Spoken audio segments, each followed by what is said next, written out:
धनबाद में बढ़ती गर्मी के बीच लगातार हो रही बिजली कटौती से जनजीवन अस्त व्यस्त हो गया है। अब जनप्रतिनिधि भी इस मुद्दे पर मुखर होकर सामने आने लगे हैं और बिजली विभाग के अधिकारियों का घेराव शुरू हो चुका है। नमस्कार, आप देख रहे हैं मिरर मीडिया। मैं हूं आपके साथ चंद्रा सिंह। शारदा सिंह ने सोमवार को लगातार हो रही बिजली कटौती और खराब विद्युत आपूर्ति को लेकर विद्युत विभाग के महाप्रबंधक अशोक कुमार से मुलाकात की। इस दौरान उन्होंने आम लोगों को हो रही परेशानियों से अवगत कराते हुए बिजली समस्या के त्वरित समाधान की मांग की। बैठक में उन्होंने सोलर पैनल योजना के प्रति लोगों को जागरूक करने पर भी जोर दिया ताकि बिजली आपूर्ति की समस्या से राहत मिल सके।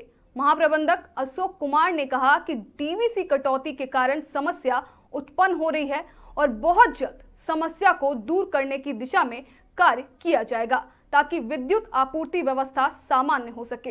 वहीं जीप अध्यक्ष शारदा सिंह ने कहा कि बिजली कटौती के कारण लोगों को रोजमर्रा की समस्याओं का सामना करना पड़ रहा है, लेकिन अधिकारियों द्वारा इस पर गंभीरता नहीं दिखाई जा रही है। उन्होंने आरोप लगाया कि लगातार डीवीसी का बहाना बनाया जा रहा है।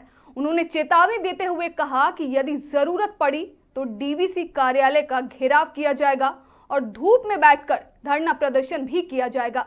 साथ ही उन्होंने कहा कि बिजली विभाग के अधिकारियों को भी जनता की परेशानी समझाने के लिए धरने में शामिल किया जाएगा। बिजली की भीषण गर्मी को देखते हुए एकदम समस्या एकदम बहुत गंभीर हो गई है, क्योंकि पावर ज़्यादा कट होने की सिर्फ लाइन की परेशानी नहीं है, लोगों को पानी की भी बहुत परेशानी हो रही है, क्योंकि लाइन किसी भी वक्त टिक नहीं रहा है। तो टंकी जो है जलापूर्ति 2-4 ही अभी चल रहे हैं हमारे क्षेत्र में, जो भी बिजली नहीं होने के कारण उसमें पानी भर नहीं रहा है। तो महिलाएँ बहुत परेशान हैं, बच्चे बहुत परेशान हैं। लाइन का मतलब कि टिकना ही मुश्किल हो गया है अभी।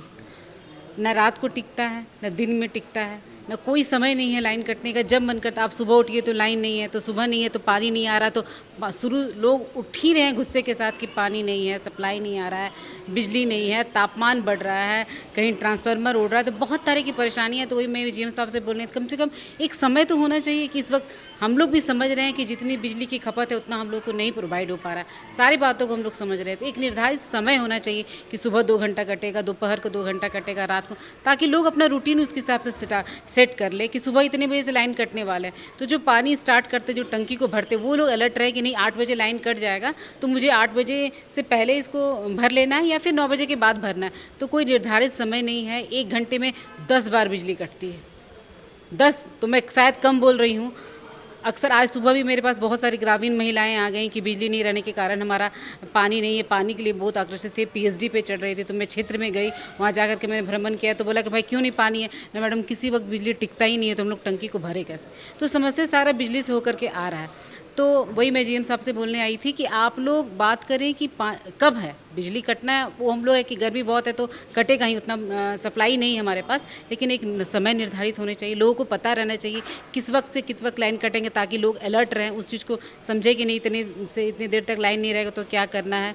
इसी तरह की बहुत सारी समस्याएँ, और जैसे अभी सोलर का बात आया, तो ये प्रचार प्रसार नहीं है, लोगों को पता नहीं है कि कैसे उनको सोलर लगाना है। तो मैंने भी इनसे कहा कि ऑनलाइन क्या इसका प्रबंधन, मैंने ऑनलाइन बातें की थी कुछ दिन पहले कि मुझे लगाना है सोलर। अपने पंचायत में ही मैं लगा करके एक सेटअप करना चाहती हूँ कि इस पंचायत में सोलर लगाया गया तो बिजली हम लोगों ने बचा करके ग्रिड को दिया। लेकिन लोगों उसमें मैंने फ़ोन किया था तो पता चल जागरूकता की कमी है, कैसे काम करना है, कैसे ऑनलाइन इसको अप्लाई करना है, कैसे इम्प्लीमेंट करना है, इसकी कोई नहीं है।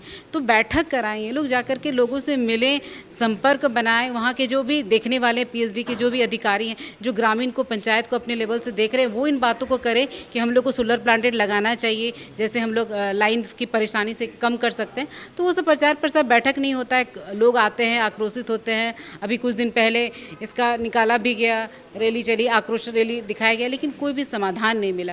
तो समस्या सबको है, हम लोग भी समझ रहे हैं कि आप लोग यहाँ बैठे हैं हमारी सुविधा के लिए, हमारी सुविधा के लिए ही कार्य कर रहे हैं। डीवीसी के तरफ से मतलब काट दिया जाता है। जी हाँ, इन्होंने बताया कि डीवीसी हमें बता के नहीं काटता कि कब लाइन कटना है कब नहीं, वो निर्धारित समय हम लोग को नहीं दे पा रहे। तो हम लोग निर्धारित कहीं समय तो नहीं होगा, तो डीवीसी को से बात किया जाए कि उनका भी एक समय तो होगा सप्लाई का। अब वो समय ही निर्धारित कर दे कब से कब तक लाइन कटना है क्या नहीं। तो आपस में जब तक बैठक नहीं होगा, बातचीत नहीं होगा, तो इसका समाधान नहीं होगा। समाधान जी, इन्होंने कहा कि जल्द से जल्द हम लोग इस परेशानी से बात करते हैं, इस पर हम लोग निदान करने का प्रयास करते हैं कि आपकी समस्या को, ग्रामीणों की समस्या को कम किया जाए। तो आज जैसे आपने बात रखा है तो कुछ दिन का आपने समय दिया है अभी? जी, अभी तो इन्होंने कहा कि इस वीक में 2 वीक का इन्होंने 15 डेज़ का हम लोगों ने टाइम दिया। इन्होंने कहा कि इस वीक में या अगले वीक में हम लोग एक बैठक करते हैं और इसको हम लोग समस्या का हल करने का कोई उपाय निकालते हैं। तो फिर आगे आप लोग इसमें बिल्कुल, अब हम लोग डीवीसी का घेराव करेंगे। जब तक लोग एसी रूम से बैठ कर के बाहर तपती धूप में नहीं घूमेंगे तो उन्हें एहसास नहीं होगा कि गर्मी कैसी है। पानी जब घर पे नहीं रहता है, बिजली नहीं होता है तो कैसा फील होता है। मतलब 1-2 सप्ताह तक आप लोग इंतजार कर लेंगे, सब सही हो जाए तो ठीक है, नहीं तो आप लोग आंदोलन करेंगे? बिल्कुल, पहले तो मैं अपने स्तर से सोलर वाला भी स्कीम के में बात करूंगी, इसको भी मैं करवाने का, इनकी सहायता के साथ। फिर नहीं होगा तो इसका हम लोग एकदम आधे आंदोलन करेंगे। डीवीसी हम लोग ही जाके धूप में बैठेंगे और तो कोई उपाय हमारे नहीं, उसी का घेराव हम लोग करेंगे। उसके बाद कोशिश करेंगे कि जीएम साहब भी चलकर हमारे साथ बैठे ताकि अनुभव लें कि धूप का मज़ा कैसे आता है, लोग गांव घर में कैसे रहता है, उसका भी अनुभव इनको करना चाहिए। जिस तरह से धनबाद में लगातार बिजली कटौती की समस्या से लोग परेशान हैं, ऐसे में अब देखना होगा कि कितनी जल्दी बेहतर बिजली व्यवस्था बहाल हो पाती है और लोगों को राहत मिलती है। साथ ही जनप्रतिनिधियों का आंदोलन आगे किस रूप में सामने आता है। फिलहाल के लिए इतना ही। बाकी तमाम खबरों के लिए बने रहें मिरर मीडिया के साथ।